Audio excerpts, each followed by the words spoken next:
20th century British author, novelist, and writer George Orwell said, "Nationalism is power hunger tempered by self deception," meaning patriotism actually can be considered to have its own distinction, character, authenticity, significance, meaning, distinction, and sovereignty and individuality in one way or another, because patriotism in itself is an independent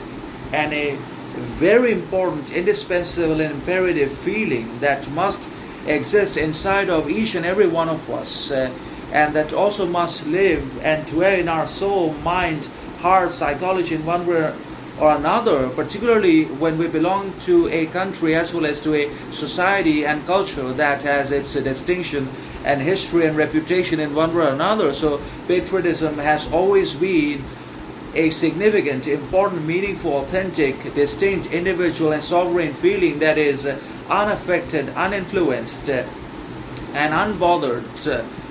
by politics, political corruption, governments, and also by corrupt and dangerous politicians, billionaires, and other bureaucracies and bureaucrats as well. But nationalism, on the other hand, can be considered to be one of the greatest forms of political manipulations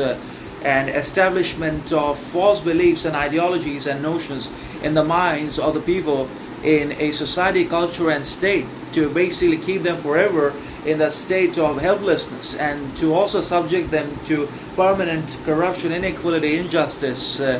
and poverty, unemployment,